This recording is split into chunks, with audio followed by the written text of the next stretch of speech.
Hi and welcome to GRVOTV, G's Reviews, Views and Opinions. I just want to give you my opinions on the new Panasonic Lumix GX7. I've been asked two questions. Should I upgrade, as in the person asking, and am I going to upgrade to the GX7 from the GX1? Now, if I'm asked the question, should I upgrade from the GX1 to the GX7? Yes. If you can afford it, absolutely yes. Because it's progression, isn't it? So you know, although it's difficult to keep up, the GX1's been around for a little while. GX7 is a fantastic camera.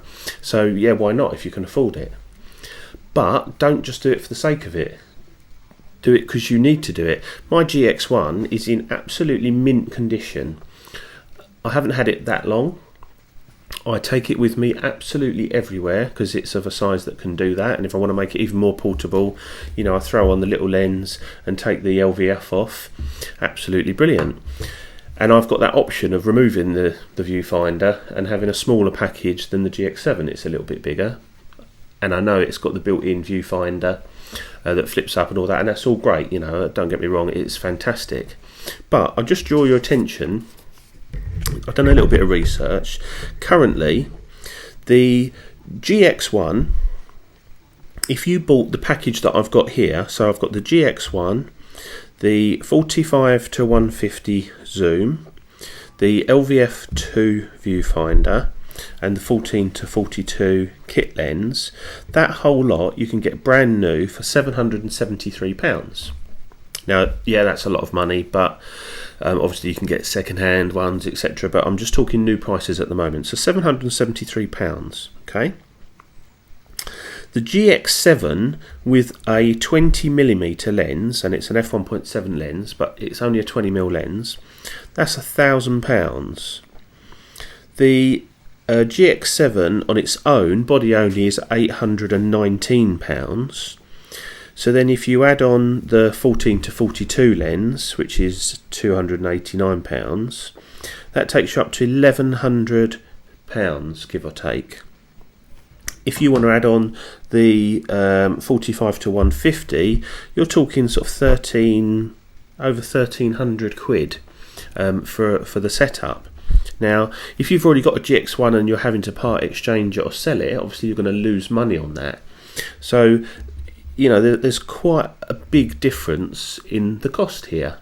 So if it was me buying them today, I would spend £773 on this setup rather than almost double that on the GX7. Reasons why? Well, that camera does everything I want, and the video on it is just kick-ass. I mean, I generally use, not today obviously, but I generally use that for all my YouTube videos now because the autofocusing is far superior to any digital SLR at the moment. So that camera in today's sort of market is a fantastic camera. Yeah, I know it hasn't got the flip out variable screen, but these are all things that are luxury things that I can live without, and to be honest, sometimes I find it a little bit gimmicky. Things like Wi-Fi and GPS, I'm not interested in uploading my photos straight from the camera to a website anyway. I put my photos into a computer, I process them, and then I upload them. I don't see a problem with that, so I don't need Wi-Fi or anything like that. So there you go. The GX7, the one or a couple of things I like about it, and don't get me wrong, I love the GX7. It's a gorgeous camera. I have had a play about it, but I've not been able to get one to review properly.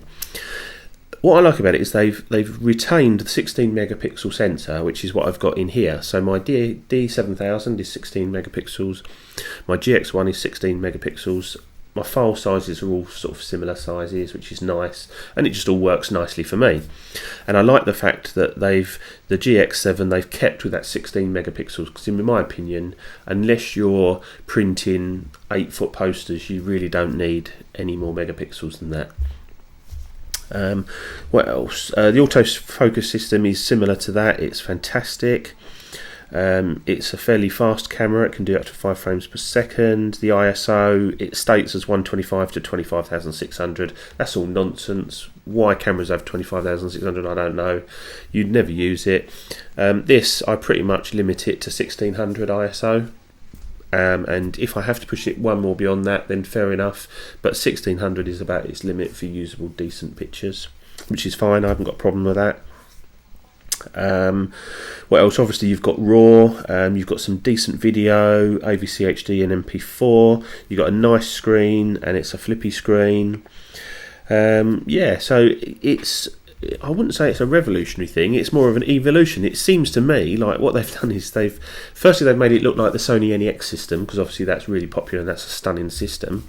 But really what they've done is they've taken the GX1 and they've thought, well, where can we put the viewfinder? So they've made it slightly longer and wider, and then put the viewfinder on the corner, which is, again, you know, it's a nice feature. But this does everything that does. I mean, I can flip my viewfinder up just the same as you can with the, and I've used that with the GX7. So there's certainly nothing in it that I think, yep, I've got to have it, I need it, that's the thing I really want. So there's no way am I going to be changing. And just bearing in mind, you know, a GX7 body only is £819. You can get the GX1, oh yeah, with the spare battery, the 14 to 42, the LVF and the 45 to 150 for 773, all brand new.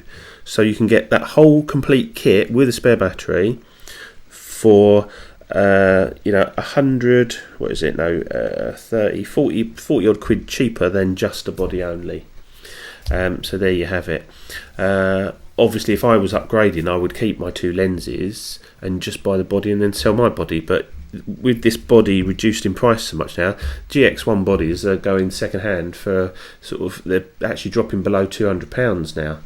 So for me to upgrade, I've still got to spend over 600 quid just to get the body, and I think, well, I can't see the 600 quid's worth of benefit in the GX7 for me, because this GX1 does everything I want. You know, I can't tell you how happy I am with the GX1. So there you go. That's my initial thoughts on the GX7. Anyway, this has been GRVOTV, G's Reviews, Views and Opinions. I'll see you soon. Cheers, bye.